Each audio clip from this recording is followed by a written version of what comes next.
breaking news and more on this, too. New documents show that healthcare.gov was in, quote, absolute chaos months before the launch. Welcome to HQ, a busy hour here. I'm Bill Hemmer. Sure, lots of breaking news. I'm Allison Camerata. Red flags were raised as early as March, they say, that things were not going well. Chief Congressional Correspondent Mike Emanuel is on the Hill. What have you learned, Mike? Well, hi, Allie. Just moments ago, a key Medicare tech official told lawmakers they still need to build 30 to 40% of the troubled healthcare.gov website. The function in terms of payments to insurers still needs to be worked out. On the broader problems with the overall healthcare website, Henry Chow suggested they still need more time.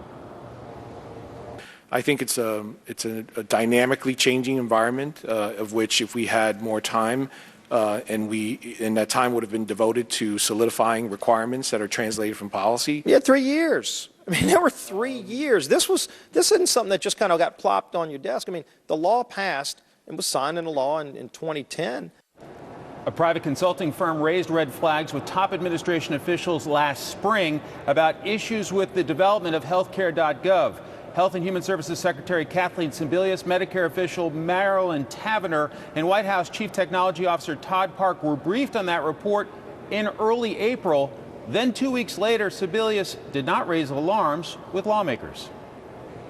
We have the federal hub on track and on time. We are moving ahead with the marketplaces that we will be individually responsible for, and we're working very closely with our state partners on their plans and their timetable for the state-based marketplaces. Among the findings in this report released to the government last spring, that there was no single decision maker with power during the development of this website. They depended too much on outside contractors, and also the requirements for the website were evolving throughout the development of it. Allison? Oh, boy, it all sounds so complicated now. Mike Emanuel, thanks for the latest. It's not over yet either. I want to bring in Brett Baer, anchor a special report here on the Fox News channel, 6 o'clock Eastern time nightly. Brett, how are you?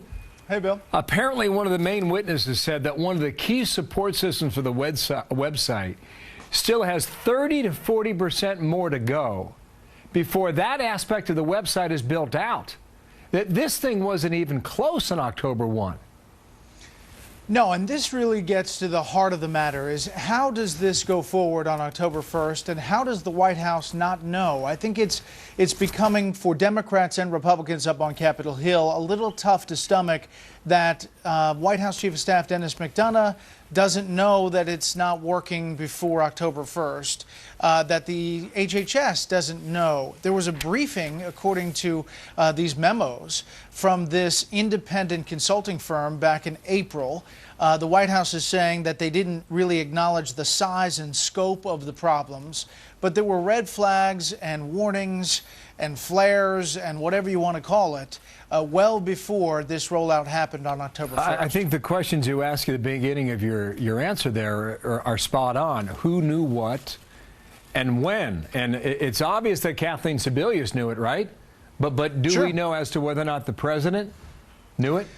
I mean, he says, and he said in that news conference last week, that he didn't know it. And he said, why I wouldn't know it, I'd be talking about kayak.com and how it was going to be easy. I mean, that was just a few days, Bill, before this launch. He is talking in speeches about how people can log on just like kayak.com or Amazon or any other comparison.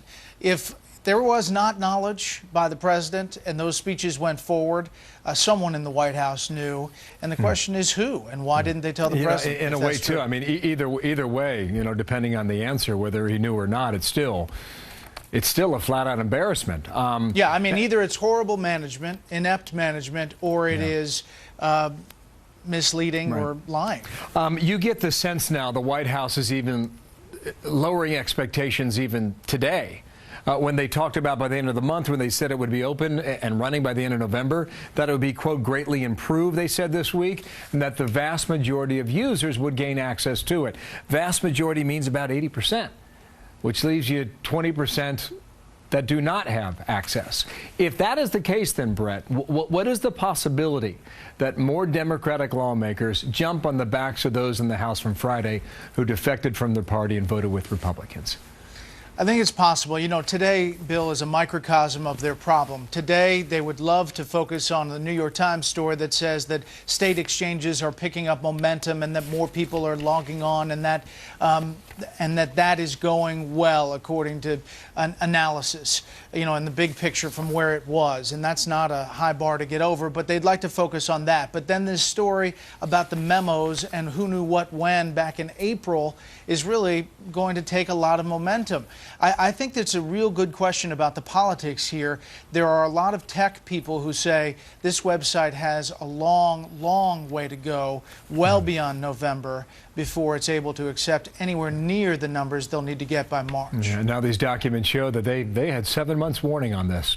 Brett, thanks. We'll see you later tonight at 6 o'clock. See you, Bill. All right, Allison. Bill, there was another hearing today on Obamacare, this one about security flaws on healthcare.gov. A professional hacker hired by companies to test their online systems actually demonstrated for lawmakers the problems with the site. That contractor concluded the site is so unprotected and easily hacked that it is a gold mine for criminals. Also, President Obama hitting another technical glitch last night. If folks logging onto an online conference call sponsored by OFA, Organizing for America, Organizing for Action, I should say, facing audio blackouts and connection problems. The president was hoping to rally supporters around the health care law and the troubled website. He did that during the call and said many could not get through on the other end. Oh, boy.